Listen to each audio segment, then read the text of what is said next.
Hello friends, કેમ છો? I hope તમે બધા જ મજામાં છો. સ્વાગત છે તમારું ફરી એકવાર આપણી આ યુટ્યુબ ચેનલ પર. આજે આપણે વાત કરવાના છીએ ગુજરાત પોલીસ કોન્સ્ટેબલના જીસીઆરટી અને એનસીઆરટીના ચેપ્ટરો વાઇઝ ક્વેશ્ચનો. તો અહીં વાત કરીશું આપણે ચેપ્ટરમાં ભારતમાં યુરોપિયન અને અંગ્રેજી શાસનની સ્થાપનાનું ચેપ્ટર જે છે એની, અને ભારતમાં બ્રિટિશ શાસન એટલે કે 1757થી લઈને 1857ના જે બનાવ બન્યા હતા એના એમપી ક્વેશ્ચનો. તો ચલો ફટાફટ સ્ટાર્ટ કરીએ. આપણે ભારતમાં પોર્ટુગીઝની રાજધાની કઈ હતી? ઓકે, જોતા જ તમને ખબર પડી જાય કે ભારત દેશમાં જે પ્રથમ પ્રજા આવનારી હોય અને લાસ્ટમાં જે પ્રજા જનારી હોય તો પણ પોર્ટુગીઝ છે. ઓકે, લાસ્ટ, પ્રથમ અને લાસ્ટ એટલે કે પ્રથમ વાર આવી હોય અને લાસ્ટમાં ગઈ હોય એ પણ હતી પોર્ટુગીઝ પ્રજા. તો એની રાજધાની હતી આપણી ગોવા. ઓકે, ઓપ્શન સી તમને રાઈટ આન્સર થઈ જશે, જોતા જ ખબર પડી જાય. ચલો, પોર્ટુગીઝની રાજધાની આપણે જોઈ ગયા ગોવા. એની થોડીક ડિટેલ માહિતી લઈ લઈએ કે પોર્ટુગીઝ જે ગણરાજ્ય હતું એ યુરોપ ખંડમાં એક સ્થિત દેશ છે અને આ દેશ સ્પેન સાથે આઇબેરિયન દ્વીપ બનાવે છે અને અહીંની જે રાષ્ટ્રીય ભાષા હોય તો પોર્ટુગીઝ છે અને રાજધાની પૂછાય તો લિસ્બન છે એની રાજધાની છે. ડન છે. ચલો, આગળનો ક્વેશ્ચન છે કે ગોલકોંડાના શાસક પાસેથી ફરમાન મેળવીને મછલીપટ્ટમમાં પોતાનું સ્થાન જમાવનાર યુરોપિયન પ્રજા કઈ હતી? ઓકે, સ્ટારવાળો થઈ જાય ક્વેશ્ચન કે ગોલકોંડના શાસક હતા, એમના પાસે ફરમાન મેળવીને મછલીપટ્ટમમાં પોતાનું સ્થાન મેળવનાર પ્રજા કઈ હતી? તો એ પ્રજા હતી વિદ્યાર્થી મિત્રો ડચ. ઓકે, કઈ સાલમાં એમણે કોઠી સ્થાપી હતી એ તમારે કોમેન્ટ કરીને જણાવવાનું રહેશે. ચલો, આગળનો ક્વેશ્ચન છે કે ભારતમાં ન્યાયતંત્રની શરૂઆત કરનાર અંગ્રેજી અધિકારી કોણ હતો? ભારતમાં ન્યાયતંત્રની શરૂઆત કરનાર અંગ્રેજી અધિકારી કોણ હતો? તો જોતા જ ખબર પડી જાય, option D, Warren Hastings. Okay, Warren હેસ્ટિંગે 1773નો જે ધારો જાય છે આપણો, ઓકે, બધા ધારા તમારે યાદ રાખવાના છે. તો એ 1773માં ધારામાં એમણે ભારતમાં ન્યાયતંત્રની શરૂઆત કરી દીધી હતી. ડન. ચલો, 15મી સદીમાં યુરોપમાં આવેલા સામાજિક અને ધાર્મિક પરિવર્તનો કયા નામે ઓળખાય છે? આ પણ સ્ટારવાળો ક્વેશ્ચન છે. ઓકે, છેક 15મી સદીમાં યુરોપમાં આવેલા સામાજિક અને ધાર્મિક પરિવર્તનો કયા નામે ઓળખાય છે? તો એ છે વિદ્યાર્થી મિત્રો ઓપ્શન એ, નવજાગૃતિ. ઓકે, યાદ રાખવાનું છે નવજાગૃતિ. ઓપ્શન એ તમારો રાઈટ આન્સર થઈ જશે. ચલો, આગળનો ક્વેશ્ચન છે કે ભારતમાં આવેલા યુરોપિયન પ્રજાઓ માટે નીચેનામાંથી કયો ક્રમ યોગ્ય છે? તો તમને જોતા જ ખબર પડી જાય કે હું તમને હમણાં જ ચર્ચા કરી ગયા આપણે આગળ કે પ્રથમ જે પ્રજા આવી હતી એ હતી પોર્ટુગીઝ. ઓકે, તો એક જ ઓપ્શન છે પોર્ટુગીઝ. તો પોર્ટુગીઝ, ડચ, અંગ્રેજ અને ફ્રેન્ચ. ઓકે, આ રીતે ક્રમવાઇઝ આપણા ભારત દેશમાં આવ્યા હતા યુરોપિયન પ્રજાઓ. ઓપ્શન એ અહીં તમારો રાઈટ આન્સર થઈ જશે. ચલો, બક્સરના યુદ્ધથી અંગ્રેજોને ભારતના કયા પ્રદેશમાં દીવાની એટલે કે મહેસૂલી અધિકારો પ્રાપ્ત થયા હતા? ઓકે, આ પણ સ્ટારવાળો ક્વેશ્ચન છે કે બક્સરનું જે યુદ્ધ થયું હતું એ યુદ્ધથી અંગ્રેજોએ ભારતના કયા પ્રદેશોમાં દીવાની એટલે કે મહેસૂલી અધિકારો પ્રાપ્ત થયા હતા? તો એ છે બંગાળ, બિહાર અને ઓરિસ્સા. BO. ઓકે, આ યાદ રાખવાનું છે, બંગાળ, બિહાર અને ઓરિસ્સા. ઓપ્શન સી તમારો રાઈટ આન્સર થઈ જશે. ડન. ચલો, આગળનો ક્વેશ્ચન છે કે ભારતમાં કયા કાયદા અંતર્ગત સર્વોચ્ચ અદાલતની સ્થાપના થઈ ગઈ? તો આપણે હમણાં જ ચર્ચા કરી ગયા કે ભારતમાં જે છે 1773 નિયામક ધારો. ઓકે, વોરન હેસ્ટિંગ, નામ યાદ રાખો, વોરન હેસ્ટિંગ્સ.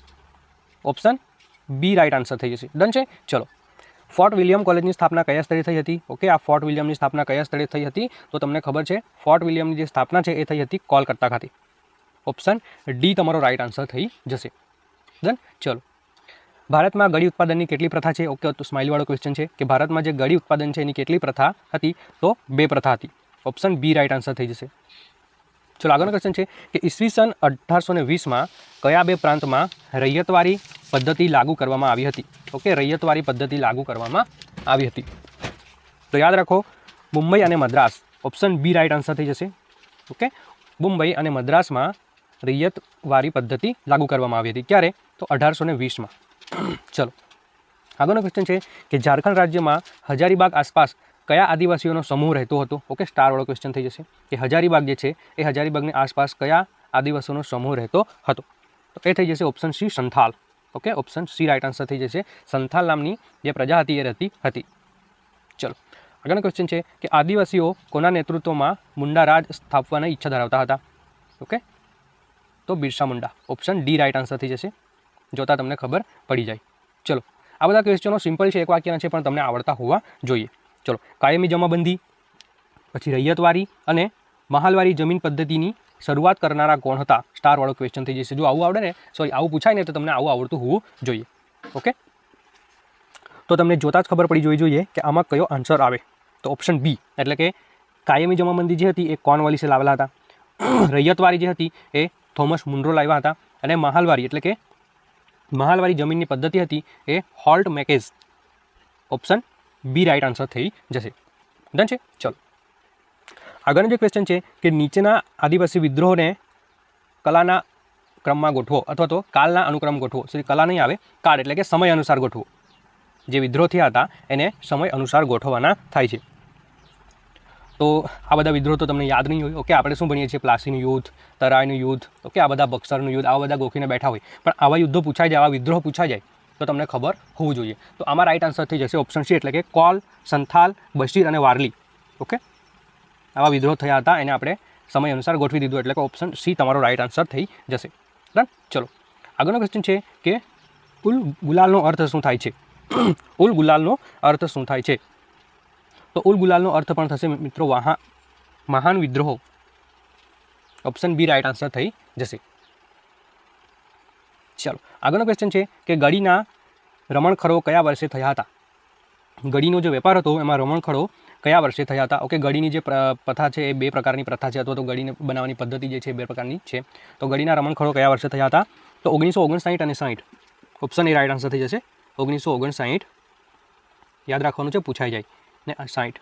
ઓકે, ચલો આગળનો ક્વેશ્ચન છે કે આદિવાસીઓમાં થતી સ્થળાંતરિત ખેતી કયા નામ ઓળખાય છે? તો એ છે ઝૂમ ખેતી. ઓકે, આ તો ક્વેશ્ચન જેવો છે નહીં, બધાને આવડતો ક્વેશ્ચન છે. ઓકે, હવે વન લાઇનર ક્વેશ્ચન વિશે આપણે ફટાફટ વાત કરીએ કે ભારતમાં મહેસૂલ ઉઘરાવવા માટે ઇજારદાર પ્રથાની શરૂઆત ક્યારે અને ક્યાંથી કરવામાં આવી હતી? તો 1772માં બંગાળમાં કરવામાં આવી હતી.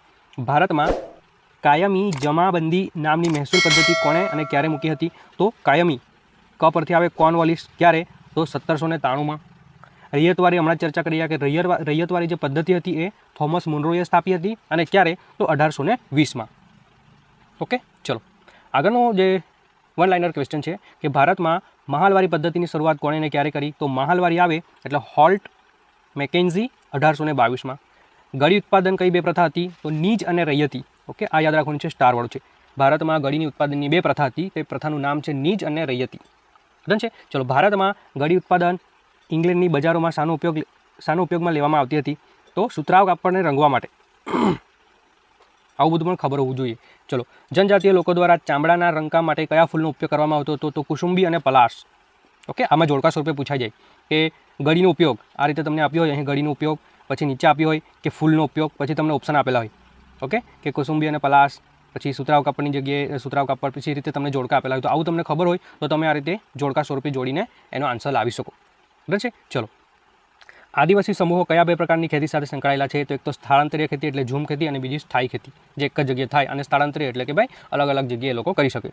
આંધ્રપ્રદેશના પૂર્વ ગોદાવરી વિસ્તારમાં કયા ચળવળો 1779 અને 89ના નેતૃત્વમાં થઈ ગયા? તો કોંડાકોરા. ઓકે, આ પણ યાદ રાખવાનું થાય છે. પછી ઉલ ગુલાલ ચળવળ એટલે ઉલ ગુલાલ ચળવળ 1895નું નેતૃત્વ કોણે કર્યું હતું? તો બિરસા મુંડાએ કર્યું હતું. ઓકે, ઉલ ગુલાલ શબ્દનો અર્થ થાય છે મહાન વિદ્રોહ. ઓકે, એટલે એમ જોવા જાય તો મહાન વિદ્રોહ કર્યો હતો કોણે? બિરસા મુંડાના નેતૃત્વમાં થયો હતો. કે ક્યારે? તો યાદ રાખવાનું છે 1895માં. ડન છે. ચલો કઈ સદીને યુરોપમાં સામાજિક ધાર્મિક પરિવર્તનની નવજાગૃતિ તરીકે ઓળખે છે? 15મી સદી. ઓકે, આપણે ક્વેશ્ચનમાં જોઈ ગયા, એ સેમ ક્વેશ્ચન પણ આવે છે અમુક.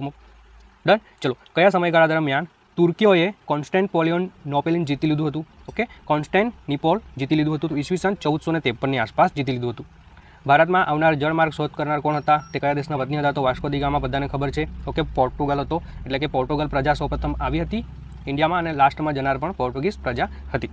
ડન. ચલો વાસ્કો દી ગામાએ કયા હિન્દી ખલાસીની મદદ લીધી હતી? તો મોહમ્મદ ઇબ્ન મજીદ અથવા તો કાંઝી માલવ. ઓકે, બે છે.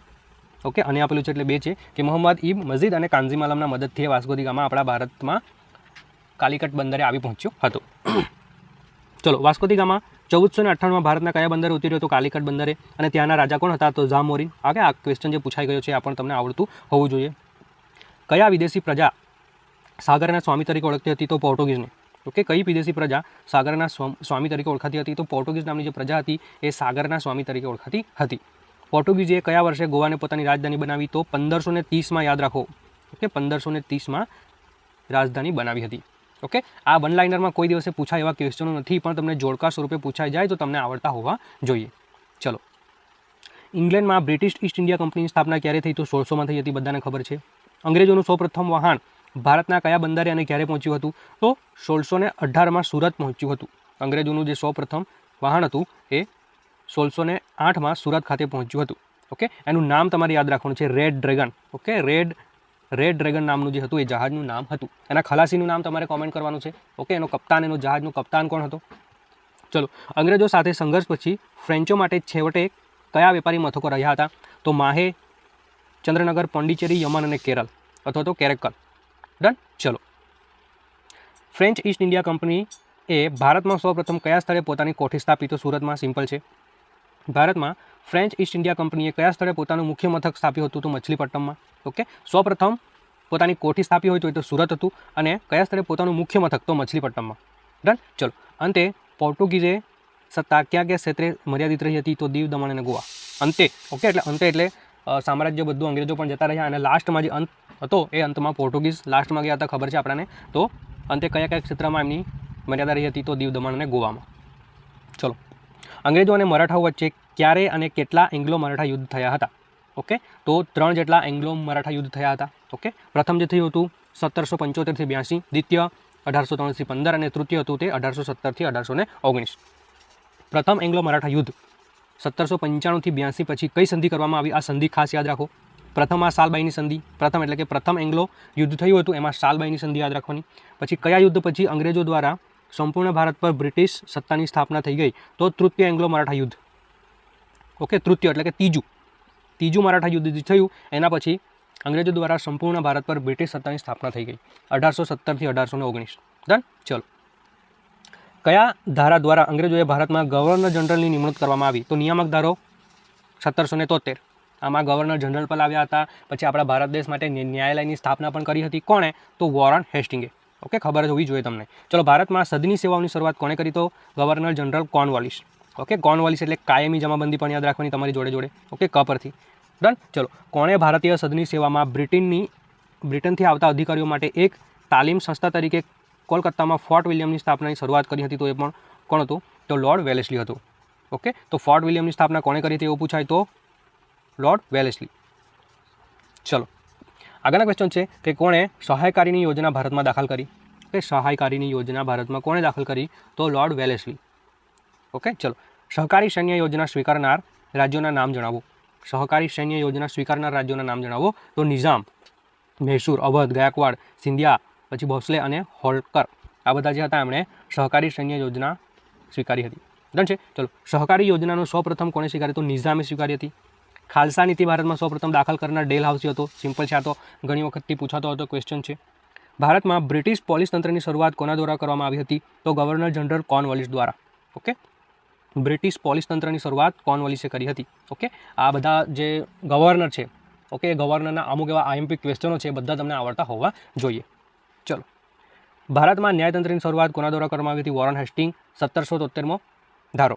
કોના સમયમાં મહેસૂલ ઉઘરાવવાનું કામ કલેક્ટરને સોંપવામાં આવ્યું? તો વોરન હેસ્ટિંગના સમયમાં. ઓકે, કોના સમયમાં મહેસૂલ ઉઘરાવવાનું કામ જે છે એ કલેક્ટરને સોંપવામાં આવ્યું? તો વોરન હેસ્ટિંગના સમયમાં. પછી મહેસૂલ ઉઘરાવવા માટે સૌપ્રથમ કલેક્ટરની નિમણૂક કોણે કરી હતી? તો એ પણ વોરન હેસ્ટિંગે કરી હતી. ઓકે, ભારતની પ્રજા માટે વિદેશી શાસન અને વિદેશી કાયદો બંને અસ્વીકાર્ય છે. આ વિધાન કોનું છે? તો ગાંધીજીનું છે. સિમ્પલ છે, બધાને ખબર હોવી જોઈએ. ચલો, હવે ગુજરાતમાં 34 જિલ્લાઓ છે. Okay, thank you for watching. આપણો વિડીયોનો અંત આવી ગયો છે. 34 જિલ્લાઓ પૈકીમાં આપણે બનાસકાંઠા જિલ્લાના 6 તાલુકા થઈ ગયા અને વાવ અને થરાદના 8 તાલુકા થઈ ગયા. હમણાં સુધી કેટલા જિલ્લા હતા? તો 33 જિલ્લા હતા. લેટેસ્ટમાં એક જિલ્લો બની ગયો છે. ઓકે, તો એ છે આપણો વાવ અને થરાદ. તો હવે બનાસકાંઠામાંથી વાવ અને થરાદ જિલ્લો બની ગયો. તો બનાસકાંઠામાં 6 જેટલા જિલ્લા બચી ગયા, 6 જેટલા તાલુકા બચી ગયા છે, અને વાવ અને થરાદમાં 8 જેટલા તાલુકા બચી ગયા છે. ઓકે, તો બનાસકાંઠાની વાત કરીએ તો અમીરગઢ, ડીસા, દાંતા, દાંતીવાડા, પાલનપુર, વડગામ, અને વાવ થરાદમાં વાવ અને થરાદ પોતે આવી જાય. દિયોદર, કાંકરેજ, ભાભર, ધાનેરા, લખાણી અને સુઈગામ. ઓકે, આ સુઈગામ જે છે એ સ્ટારવાળું છે, ઘણી વખત પૂછાતું છે અને પૂછાતું આવ્યું છે, હવે પણ કદાચ પૂછાશે, કારણ કે સુઈગામ તાલુકો કયા જિલ્લામાં આવેલો છે એવું પૂછાતું હતું. તો આપણે બનાસકાંઠા જે જિલ્લો છે રાઈટ આન્સર થતો હતો, પણ હવે એ બદલાઈને વાવ થરાદમાં આવી ગયો છે. તો હવે જે સુઈગામ તાલુકો છે ક્યાં આવશે? તો વાવ થરાદ જિલ્લામાં આવશે. ડન છે. તો thank you for watching friends. જય હિન્દ, જય ભારત.